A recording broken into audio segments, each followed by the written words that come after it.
I see suicide as a way of coping with problems that a person feels is interminable.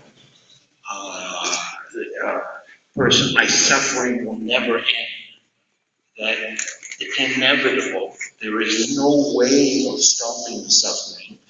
And insupportable. I really can't continue to live with this much pain and suffering.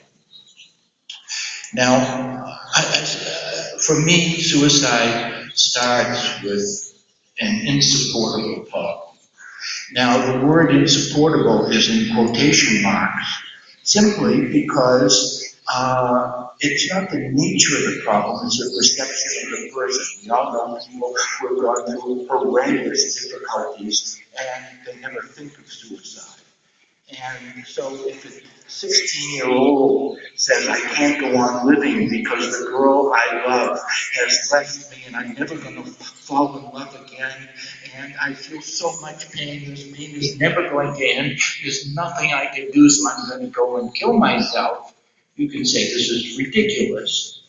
But if at that moment, that adolescent is feeling that way, he or she can go and attempt suicide. Now, when we have a problem, we usually try to look for ways of dealing with it. We do this automatically. So my girlfriend leaves me, what do? I go and I drink a bottle of rum, or I go to the movies, or pick up the telephone and call a friend. These are all different ways of dealing with a problem. Some may be more helpful. I can call up my ex-girlfriend, see if she's still available. These are all different ways of coping. And if these ways of coping don't work, we can think that if I kill myself, I will stop suffering like this. Now, if you have never thought this, then you are in the minority of human beings living on Earth. And you have to think back to your adolescence if you want to remember when you thought this way. It's just a thought. We can sit here at a conference like this and say, I'm going to leave right now. It's a beautiful day, and we go do something else. But we can still sit here. Or I'm going to leave my job, leave my wife, or whatever. But we don't necessarily do it. It's just a thought. So it's common to think about suicide. We talked about intentions. It's a little bit more serious if you intend to do it. However, intentions alone are not sufficient. The example I always give, if you visit me in Montreal, there are piles of papers all around my office. And every week, someone comes in and says, when are you going to straighten out your office? And I say, I'm going to do it this week. I intend to do it this week. I'm serious about it. I really intend to do it this week. But I haven't done it for a couple of months now.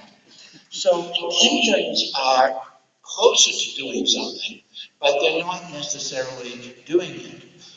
Something usually comes about that motivates to go ahead and suicide. This is what is often called the precipitating event.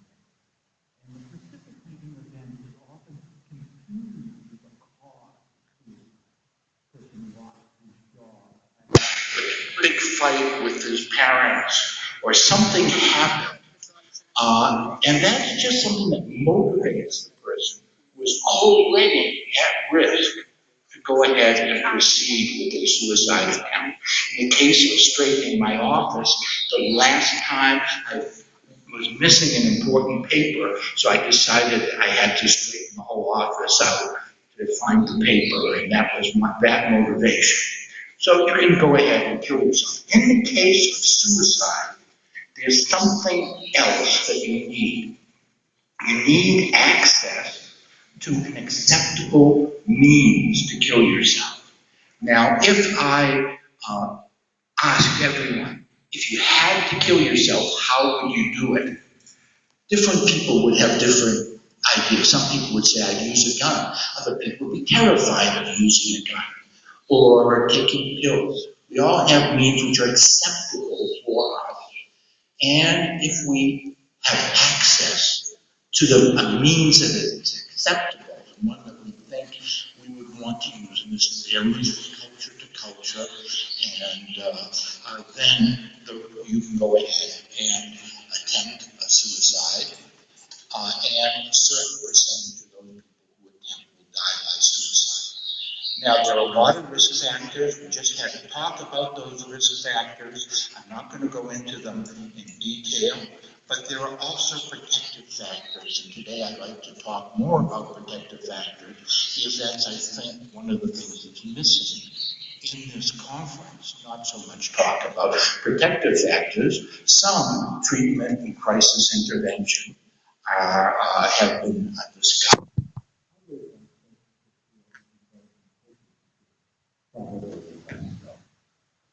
So, and community just mentioned, and treatment of I'd like to put us all on the business by improving people's coping skills. So, they need to come to hoping is what we do is improve the situation and make us feel better about a difficult circumstance.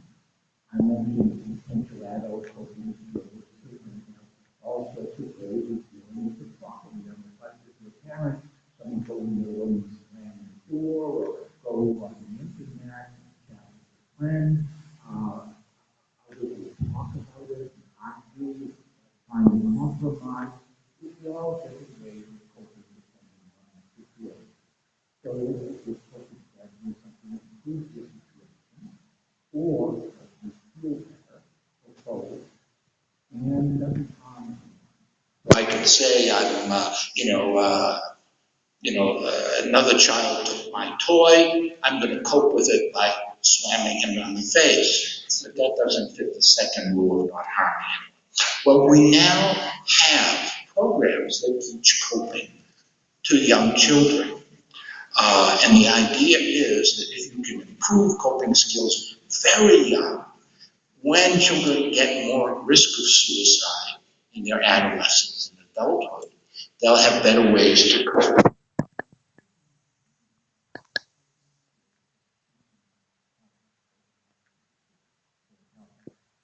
Now, I'm very proud of a new program which we just developed in Canada, which is called Passport Skills for Life, which has just been evaluated with several thousand children. This was inspired by an earlier program, which is called Coping Skills, which over 1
prevent suicide.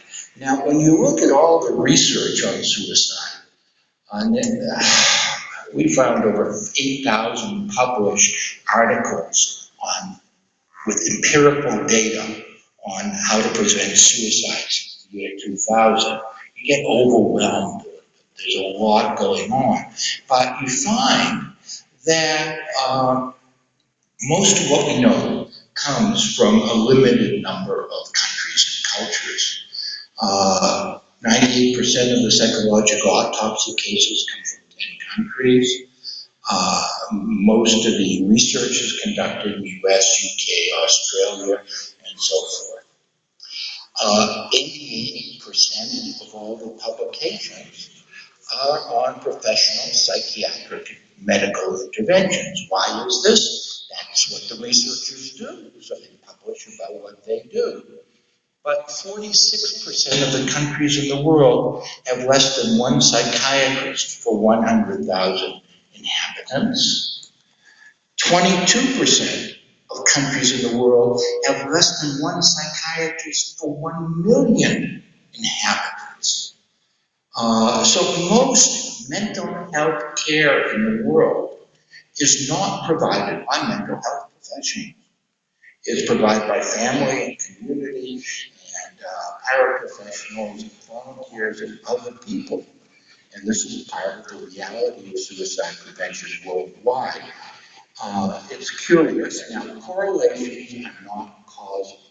So you have to consider that when you look at the odds ratios in the last presentation.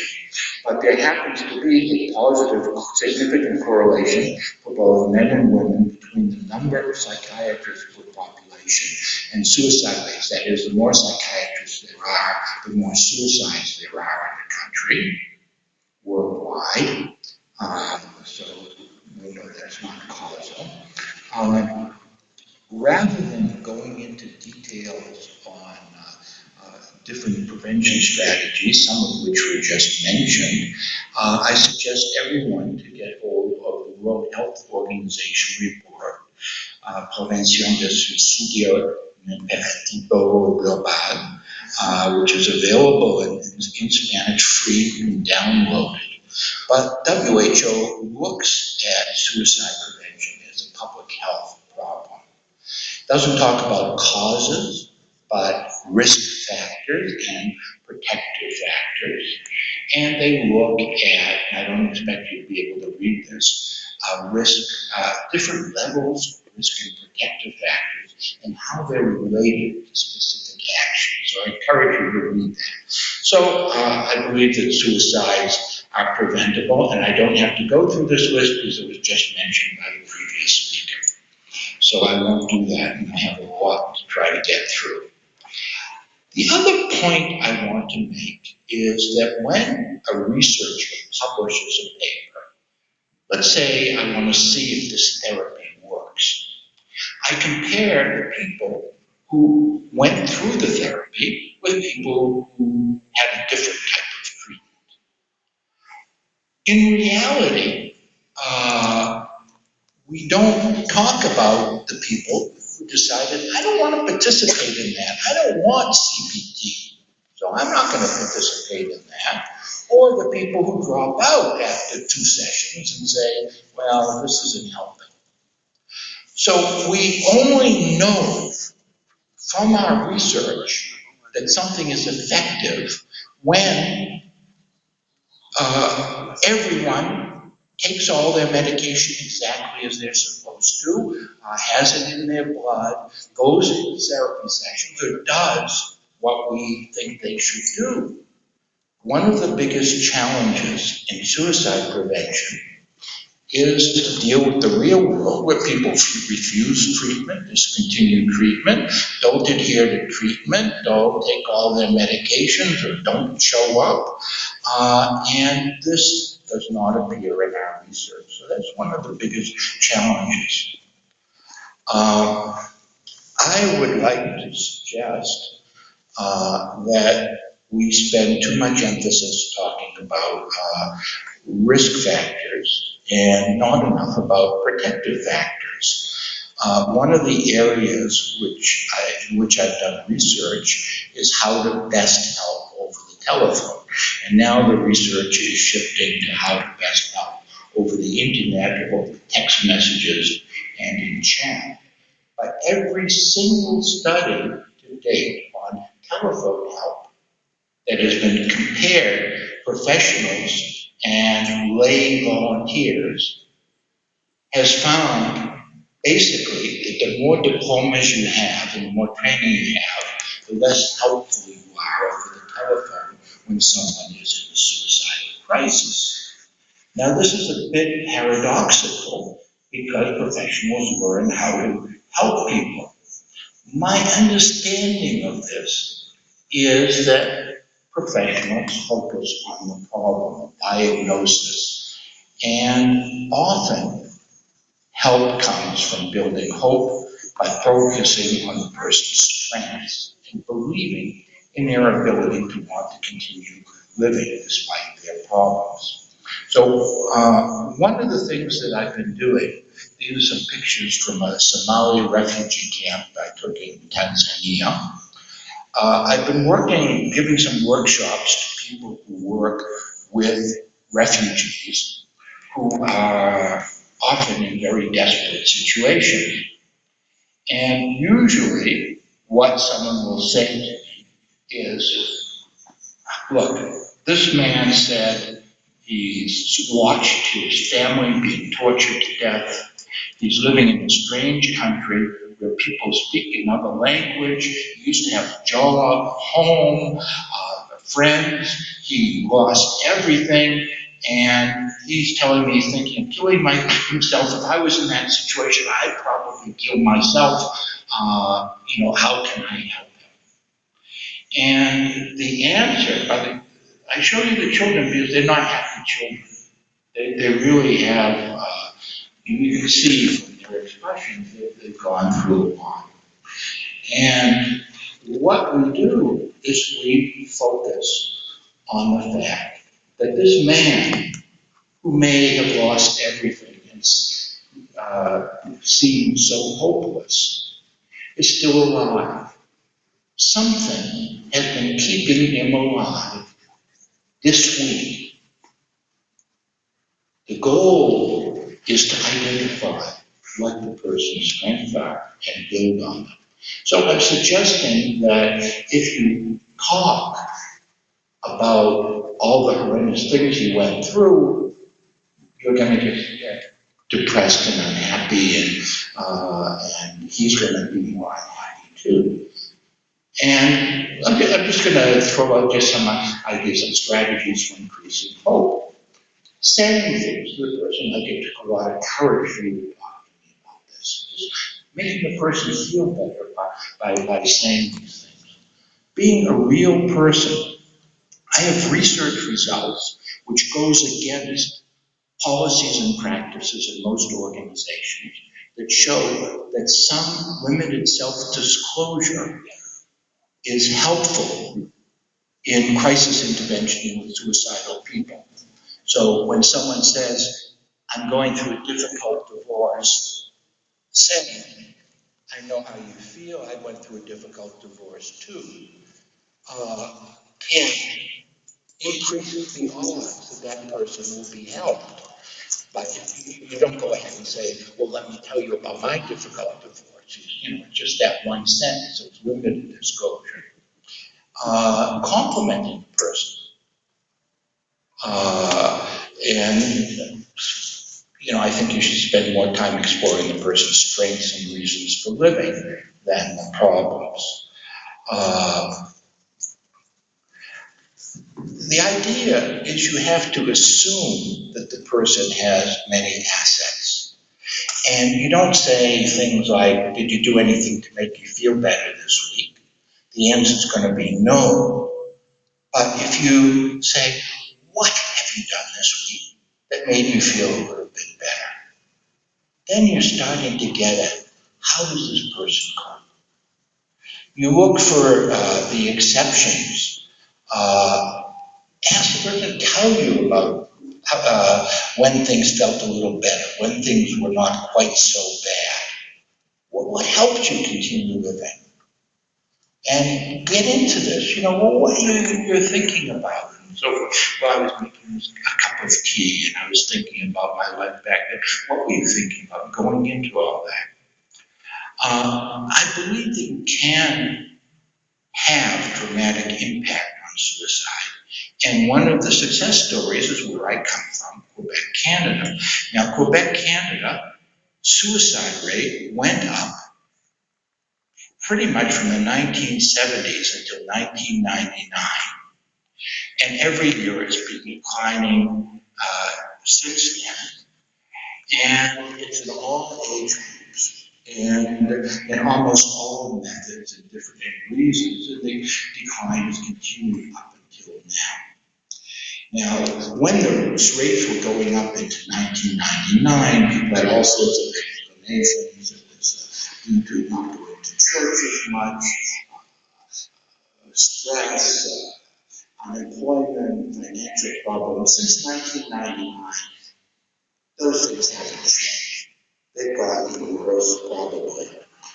But what happened was that in 1998, Quebec came out with a suicide prevention strategy, which started getting implemented that year.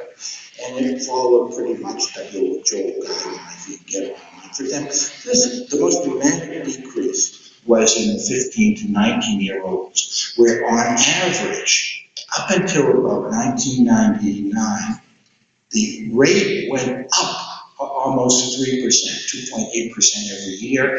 Afterwards, it went down every year almost 10%, and it's continuing to go down. Might be leveling off around now. And it's probably because of a combination of the types of things that I mentioned in the WHO guidelines. Now, I wanted to talk a bit about new technologies. And new technologies include iPhones and internet and all those things which we can't do without nowadays that we didn't even imagine would be around 20 or 30 years ago. Just a few challenges or examples. Fellow Tyler Clementi was an undergraduate at Rutgers University in New Jersey, and he jumped off the George Washington Bridge. And as his roommate had filmed him having sexual relations with another man and put this on Facebook.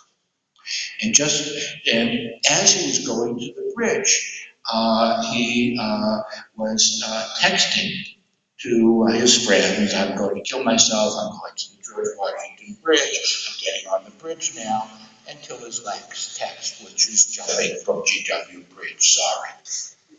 No one did anything. Christmas Day, a woman in England had 1,082 friends on Facebook, and she posted this message: "I just took my pills, I'll be dead soon, so goodbye everyone." Many of them said, "That's just a joke, I don't believe you." Some said she was a liar. She took the pills, no one reported it, no one tried to contact her, other than posting a few nasty things, some of them, and she died. The Samaritans UK telephone helpline gets over 1 million messages each year by email, and now text messages. And they get things like, "I've had enough, I can't go on living," little text message. Think, how are you going to answer that? Or, "I'm standing on my balcony ready to jump, ready to say goodbye." Imagine you get that text message. We have to respond. We're working on a helpline. They get these every day now. Because if you are young, or if you have teenage or young children, you will know that people do not talk on the telephone. Now, they send text messages. And now, when telephone helplines provide services with text messages, the number of phone calls dies down, and it gets taken over by text messages or internet chat services. Another example, there's a lot of discussion groups. Jacques, 16, said everyone would be better off if I was dead. And he gets a response from this woman who sends a picture. She's a sort of attractive young woman. Says that I'm 16 and says, I'll tell you, I'm sure exactly how you can do it, and I'll go kill myself with you. But in reality, it isn't the young woman who's responding. There's a man in California who impersonates young people and goes on encouraging others to kill themselves anonymously. And no one has been able to do much about this to date.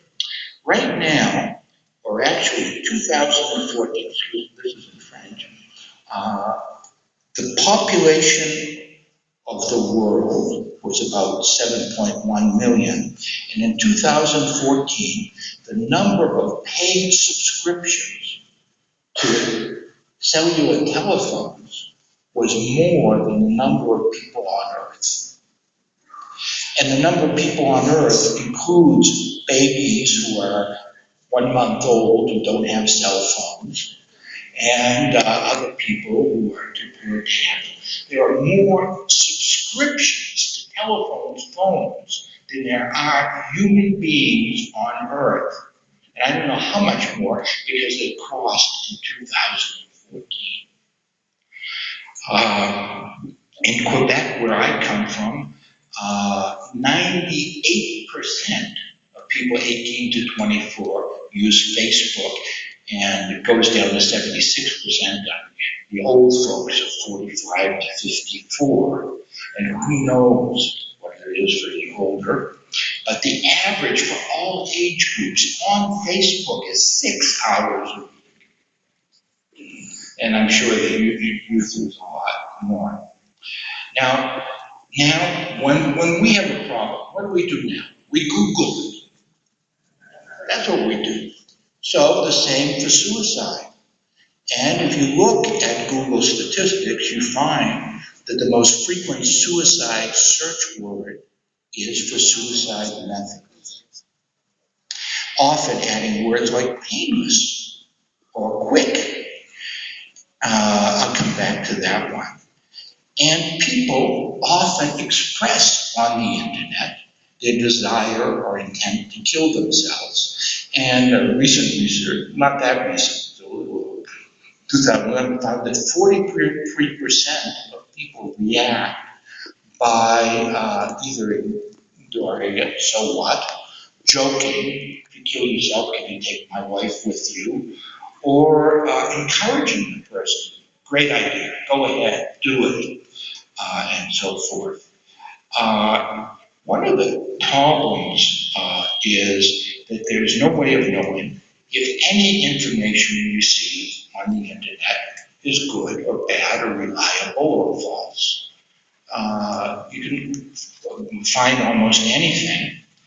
The other thing which is interesting is that at the beginning, when people were talking about how you help someone over the internet, people said, well, listen, because it's written, you're not going to be able to communicate empathy and so forth. It's going to be much more difficult.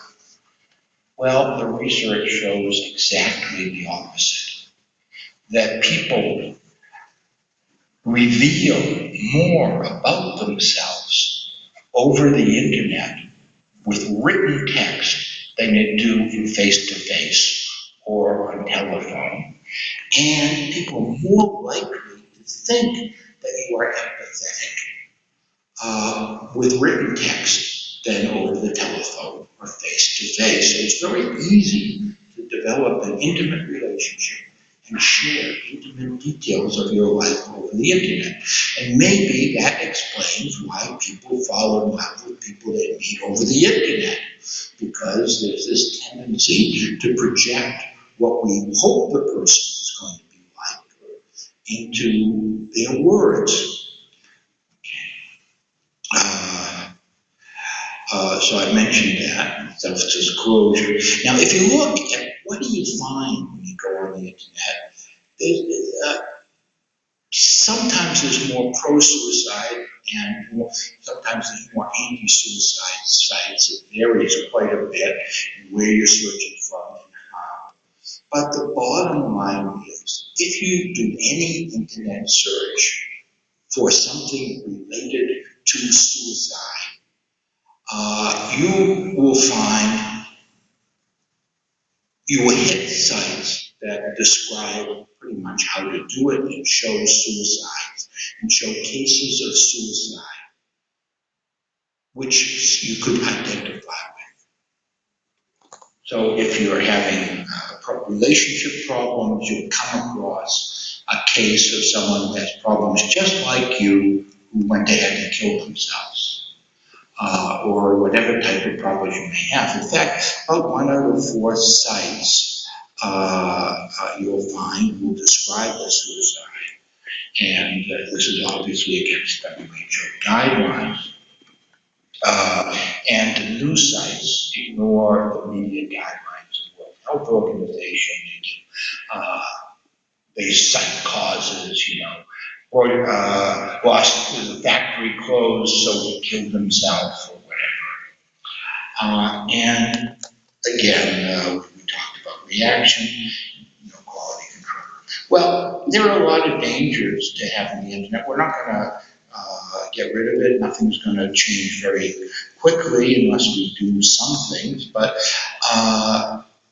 you can find information on how to, quote, successfully commit suicide. You can find recipes and information on how to tie knots and what things you can get at the pharmacy and how to take them, and helium, you name it. Someone who's emotionally unstable may be encouraged to proceed by contact from someone who says, yeah, that's a great idea, go ahead and kill yourself. And there is a lot of research on contagion and imitation effects, where media depictions of suicides increase the risk of suicide in a society, in a culture, and there's lots of suicides. People have memorial sites for suicides, which glorify suicide. Peer pressure, there are a few cases in the United States where young people have been prosecuted for encouraging someone else in real time to go ahead and proceed with their suicide attempt. Someone films themselves cutting themselves or taking pills, and their friends are watching and say, go ahead, you don't have the guts to do more, come on, let me see you do some more, until the person eventually dies. And glorification, a lot of people think, oh, poor so-and-so, I'm going to make this wonderful Facebook page in memory of this person who died by suicide. Well, it might be nice to you for your memory of the person, but someone else is thinking, no one cares about me, no one knows how much I suffer, might say, oh, gee, if I kill myself, then everyone's going to make a nice page right there for me. If you have a mental health problem, and the last talk said that mental health problems are highly associated with suicide, your reasoning may be compromised, and you might not realize that this is not about you, and so on and so forth. The other thing that's happening now is that more and more people are finding out that someone talked about suicide on the internet. This isn't very private. So you post on your Facebook page, life's horrible, I'm thinking of killing myself, and 5 years later, you apply for a job and your employer goes on your Facebook page and says, this person was suicidal 5 years ago. I'm not going to hire that person. So there is a certain risk. People, particularly young people, don't realize that anything you post on the internet can stay there forever and haunt you. So that those, and we're having more and more instances where there's prejudice against people, or people, because they have expressed some need for help over the internet, for their suicide. Now, someone get me back. I don't think I'm here. I accidentally, oh, Ayuda. Okay, we'll eventually get there. It's going to take a while. Okay, so this was a long one to do, I can tell you. We will get out of the pop-ups and go fairly quickly. So this is a review of everything I've said up until now. This is what we call a quick review. How often are you blessed with a review of everything? Get a chance to see it for a second time. And nice pictures, yeah. Okay, we see hope. We go back and context, and we're getting there. Okay, so we're back to the dangers. And the other thing is that you can get false information. They can say, this is a great painless way of killing yourself, and you would not work and suffer and have handicaps for life or anything, or it's a good idea to, when someone says they're suicidal, to say, you're just joking. It's not a good idea. But someone could say that, and they would say anything on the internet. And the anonymity of the internet allows people who, for whatever horrid reasons, want to influence you and increase the risk that you go ahead and kill yourself, to encourage you to do it. And there's a new phenomenon, not that new, it's about 10 years old.